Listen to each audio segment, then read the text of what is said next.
Veamos las causas y los efectos y después entramos a analizar la jurisprudencia. Generalmente en el móvil se confunde causa con efecto. Esto es algo usual. Cuando una persona no asciende y uno le pregunta al jefe, ¿por qué Pepita no ascendió en su lugar de tarea? Y el jefe dice, no, mirá, Pepita llega tarde, es muy rebelde, no cumple las órdenes, se distrae, hace mal el trabajo. Entonces, como consecuencia de eso, es porque esta persona no asciende. Y no ha sido acosada, no, de ninguna manera. Yo me fijé en el trabajo, llega tarde, se equivoca siempre, está dispersa, se enferma mucho. Y vos fíjate que Claudia viene siempre, hace todo, nunca se equivoca. Bueno, pero acá estamos confundiendo causa con efecto. Porque que esa persona sea vaga, no sea trabajadora, se distraiga, es la consecuencia del móvil. Esa persona ha llegado a esa situación como consecuencia del acoso. Entonces acá deben tener en cuenta esto. Si esa persona es vaga, llega tarde, no le encuentra sentido a su trabajo, es consecuencia de la situación de acoso, pero nunca el efecto. ¿Sí? Esto ténganlo presente porque la mayoría de las personas, de los acosadores, cuando quieren dar una respuesta de por qué esa persona ha sufrido una postergación laboral, aluden a esto. Llega tarde, se equivoca siempre, está dispersa, está distraída. Esto es consecuencia, este es el efecto y nunca la causa del acoso laboral al que ha sido sometida esta persona. Por eso no hay que confundir causa con efecto. ¿Sí? Esto me parece que es muy importante. Bueno, ¿cómo empieza el móvil y las fases del móvil?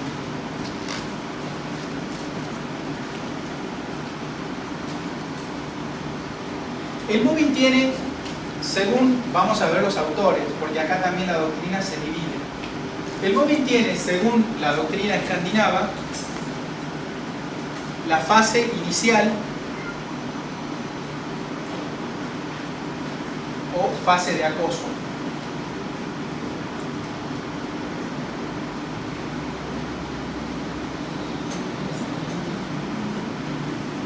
La segunda fase, que es el despliegue de conductas,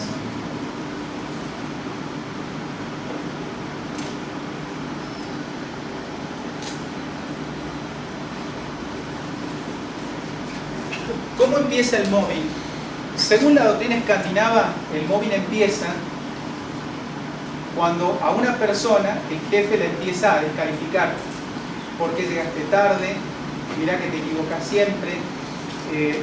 No quiero que vayas a esta conferencia. Le dice al compañero, no le hables a tal persona. Es lo que se llama etapa inicial.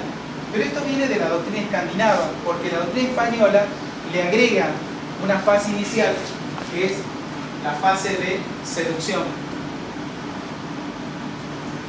Y yo creo que acá es muy importante esta fase, porque lo usual es que la persona que es acosada haya sido amiga del jefe, o haya tenido una relación bastante cordial o amistosa. Entonces llega un momento que la persona dice, mirá, mi jefe venía a mi casa, conoce a mi familia, yo le conté muchos aspectos de mi vida íntima. Según la doctrina española, la fase de seducción es una fase importante porque el acosador busca munirse de elementos para después minar la voluntad de esa persona. Conoce aspectos de la persona, las debilidades de esa persona para después proceder al acoso. Se trata en algunos casos de personalidades psicótico-paranoides, ¿sí? Es por eso que la doctrina española entiende que el móvil empieza con la fase de seducción. La doctrina escandinava, tal vez por ese espíritu tan frío que tienen los escandinavos, prácticamente los escandinavos no tienen amigos, ¿sí? No existe el concepto de amistad que tenemos en Salta o en la Argentina. Prácticamente ellos entienden que el móvil se inicia cuando el jefe me empieza a descalificar sistemática y prolongadamente. Bueno, va a depender, y acá de nuevo reitero, los principios elaborados por la ciencia son meras invenciones libres del espíritu humano, ¿sí? Bueno, la doctrina escandinava parte del acoso. En esa parte el sujeto está desorientado, se empieza a preguntar esto y empieza una idea recurrente, empieza a hablar de lo que le pasa en el trabajo. Seguramente ustedes deben haber tenido amigos que se reúnen un día sábado para tomar unos vinos, comer una pizza y no hablan del partido de fútbol o de la pelea o de cosas con las que uno se reúne. Él habla continuamente del trabajo. Esa persona es probable que esté en la etapa inicial del acoso laboral. Y luego viene el despliegue de conductas por parte del acosador. El despliegue de conductas se da con la disparidad salarial, con el corte de las redes de comunicación, asignación de tareas repetitivas y mecánicas y esa descalificación continua y prolongada. La realización de reuniones donde entre todos se descalifica a una persona, ¿sí? Bueno, acá es muy importante analizar el ámbito laboral. Los ámbitos laborales, según mi criterio, no son ámbitos virtuosos. Según la observación que yo pude hacer, existe en el ámbito laboral una alta competitividad. Les hablo de la Administración Pública Nacional, que es el ámbito donde yo hice mi investigación. No sé cómo será en la Administración Pública salteña, ¿sí? Voy a hablar, debe ser lo mismo, igual, pero siempre hay que hablar con datos precisos.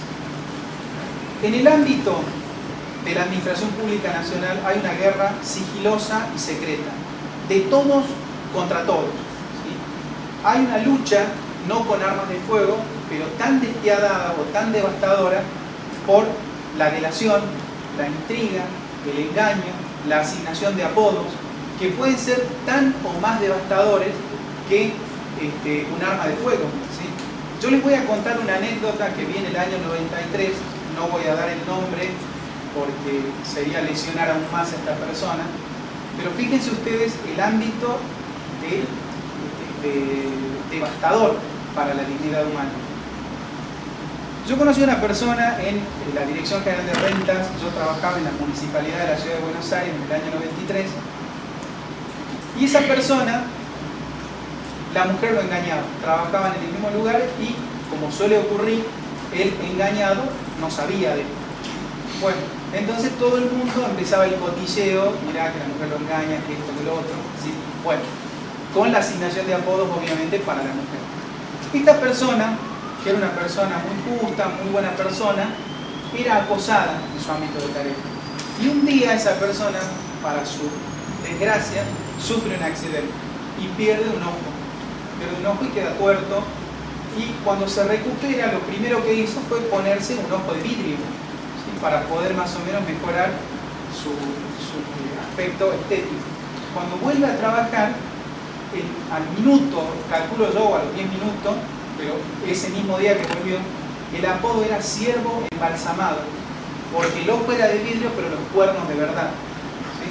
Bueno, obviamente yo en ese momento, se pueden reír si quieren, bueno, porque estamos acá debatiendo, pero en ese momento yo me reí, pero con el tiempo me di cuenta que era un ámbito devastador para la dignidad humana. ¿Cuántas veces en nuestros ámbitos laborales se intenta descalificar a alguien asignándole un apodo? Eso que a nosotros nos causa gracia, nos causa risa, en definitiva humilla y descalifica la dignidad humana. Y acá viene un proverbio, miren, el proverbio es muy antiguo, viene del siglo II, de un pensador que se llama Chanakya, en el siglo II, antes de Cristo. Chanakya decía: la flecha disparada por un arquero puede matar a una persona, pero las estratagemas urdidas por el hombre pueden incluso matar al bebé en el vientre de su madre. Y yo he visto personas que me han admitido que la pérdida de su embarazo ha sido por un jefe acosador y siniestro, ¿sí? Entonces, lo que quiero señalar acá, más allá después de las objeciones y demás, es que los ámbitos laborales no son ámbitos virtuosos, son ámbitos de una alta competitividad. El ser humano no cuenta en el lucro desenfrenado, en la alta competitividad, en lo vertiginoso de los cambios.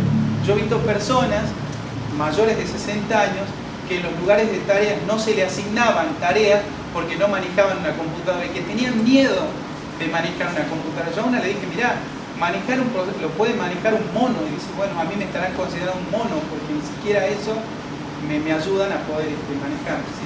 Yo en realidad era para poder ayudarla, pero bueno, hasta en eso se llegó a ofender, ¿sí?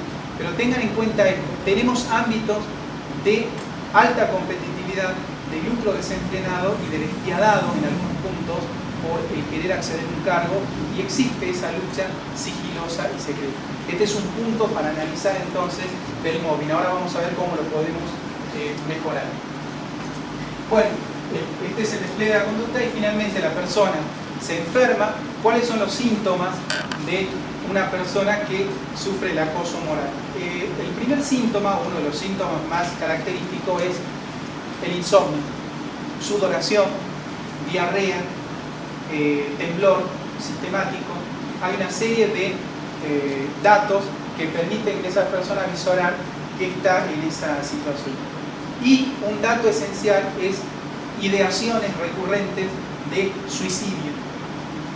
Yo tengo un amigo que antes de morir, y él, bueno, me pidió que dijera su nombre, Gustavo González Cardona, que él murió, obviamente no lo podemos demostrar, pero él me lo admitió antes de morir, que él se estaba muriendo por un jefe acosador. Y cuando yo empecé a estudiar este tema en 2003, fue precisamente por mi amigo que se estaba muriendo. Me llamó la atención que no existiera una herramienta jurídica para poder llevar adelante alguna acción. Y acá viene un pensamiento de Leiman. El ámbito de trabajo es un ámbito donde una persona puede matar a otra sin riesgo de ser enjuiciada por un tribunal, ¿sí? O sea, una persona puede matar a otra en un ámbito de trabajo, le puede producir, como a mi amiga, la pérdida de su embarazo, le puede matar el bebé, y sin embargo esa persona ni siquiera puede ser condenada penalmente, ¿sí? Este es un punto que deberíamos reflexionar. Bueno, eso con respecto a el mobbing y las distintas fases del mobbing. ¿Qué ha pasado en nuestra jurisprudencia? ¿Alguien quiere preguntar algo? ¿No? ¿O estoy diciendo muy claro o nadie entendió nada? Hace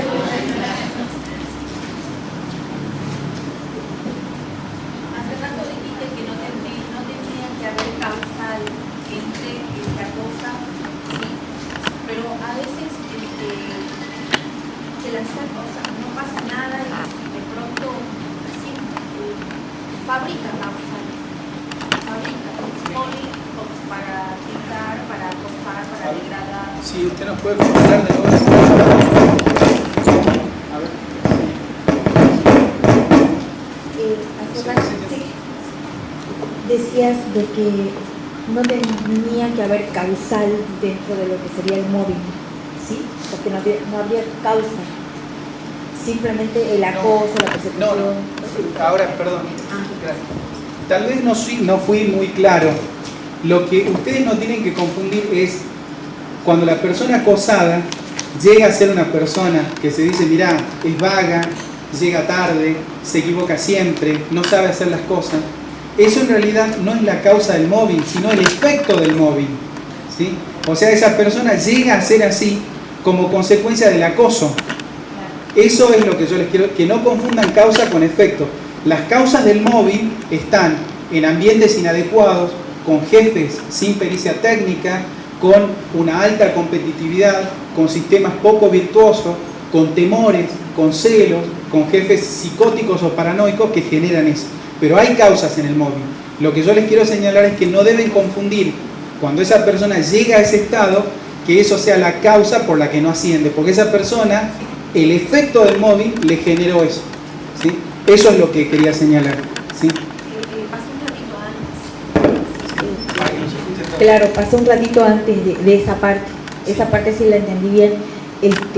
Cuando recién empezaba, que generalmente se da el acoso, la persecución, o sea, pero no hay un motivo, no hay una causa por la cual lo hacen. A veces no aparece la causa pero es como que el acosador la fabrica de alguna manera, o sea, Sí. todo pasa a ser una causa para que Bárbaro. persigan o acosen. Ahora entendí, sí. Acá lo que me pregunta la doctora, ¿cómo es el nombre, doctora? Anita, bueno. La señorita Anita nos pregunta cuáles son las causas del mobbing y por qué el jefe, sin una causa aparente, inicia el acoso. Algunas de las causas pueden ser los celos profesionales, a veces el temor, ¿sí? La mayoría de los autores entienden que los celos, ustedes saben que los celos son una reacción emocional cuando dos personas son susceptibles de compararse usualmente. Entonces, cuando uno ve a una persona superior a otra, inicia lo que es el mobbing. De hecho, algunas personas, y les voy a contar un caso de la historia, un caso famoso de celos y de temor, y el celo y el temor a veces se dan en personas de un alto rango, ¿sí? Les voy a contar una historia para que vean ustedes lo que es el celo y el temor, ¿sí? Este señor, probablemente ustedes lo conozcan por los estudios de historia. Esto yo lo estudié en la escuela normal con mi profesora Quiroga, ustedes la deben recordar. Ella nos contó la historia de Nicolas Fouquet. Nicolas Fouquet era la personalidad más brillante de la corte de Luis XIV, del Rey Sol. Era un individuo brillante, ingenioso, tenía plata, las tenía todas, Nicolas Fouquet. Y un día se produce una vacante en el cargo de ministro de Economía. Y disputaban el cargo Fouquet y Colbert. Colbert era un tipo mediocre, era miserable, y las fiestas de Colbert eran fiestas aburridísimas. Se produce la vacante del cargo de ministro de Economía y Fouquet, para congraciarse con Luis XIV, organiza una fiesta. Manda a construir un castillo, ¿sí? Construye ese castillo y organiza una fiesta con 7 platos de los más exóticos, con faisanes traídos de la India, y contrata a una persona que seguramente ustedes la deben conocer porque es el creador de la crema chantilly, que es Vatel. Vatel es el creador de la crema chantilly y es el creador del sistema de recepción moderna. ¿Vieron que cuando uno va a una fiesta, primero está parado y después pasa a la mesa y hay isla de queso, de lechón, de lo que sea? Bueno, el que creó eso fue el chef más importante de la época, que fue Vatel, ¿sí? Y Fouquet lo contrató a Vatel. Además lo contrató a Molière para que hiciera una obra de teatro en homenaje al rey. Se hace la fiesta, la obra de teatro salió excelente, la comida salió perfecta y todo el mundo admiraba a Fouquet, ¿sí? Lo admiraba tremendamente. La fiesta había sido la mejor fiesta de Francia. ¿Qué hizo Luis XIV al otro día? Porque Fouquet lo que hizo fue, en definitiva, congraciarse con el rey, homenajearlo. Lo mandó a arrestar y murió preso, ¿sí? A veces uno desarrolla en otros individuos situaciones de temor o de envidia, ¿sí? Y a veces el acoso surge por esos sentimientos. Es por esa razón que muchas veces uno no se pregunta, mirá, yo le regalé un libro que había escrito, pero porque me pareció importante y porque lo quería, y a partir de ese momento me odió. O mira, lo invité al bautismo de mi hija, y claro, el otro tenía una estancia y mi jefe vive en un departamento 2x2 y come sémola todos los días. Entonces, bueno, esas situaciones generan celos que existen, temor, y en personalidades psicótico-paranoides esto desata a veces situaciones de mucha tensión.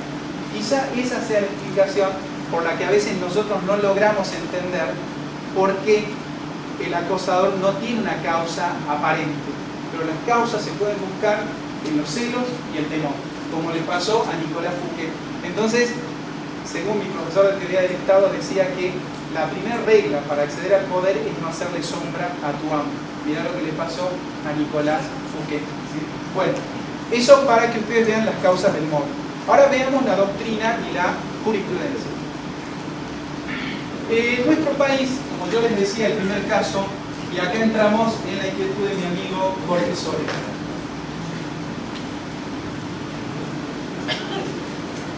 El primer caso es el caso Dufay, donde por primera vez se admite el mobbing, ¿sí?, en la jurisprudencia argentina. A partir de ese momento, Rosario Dufay, que había sido ascendida, tal como dijimos, el Tribunal Superior de Justicia de Río Negro admite por primera vez el móvil. En términos técnicos, este fallo, a mi juicio, no revela verdaderamente la fundación del móvil en la Argentina. Porque si ustedes analizan el fallo, van a ver que contiene 7 citas de Internet. No me parece, Internet es muy bueno, pero uno no puede basarse únicamente en citas de Internet, de la página de los, como era una página de un grupo de Brasil, ¿sí? Donde se cita ahí. Me parece que este fallo entonces tiene esta debilidad, ¿sí? Las citas doctrinales y jurisprudenciales están tomadas de Internet. No con eso estoy negando Internet, pero me parece que un ámbito científico requiere alguna recepción de, por ejemplo, el fundador Lehmann o del fundador Lorenz, si es que queremos fundar las bases de una nueva jurisprudencia. No obstante, eso es el primero en admitir.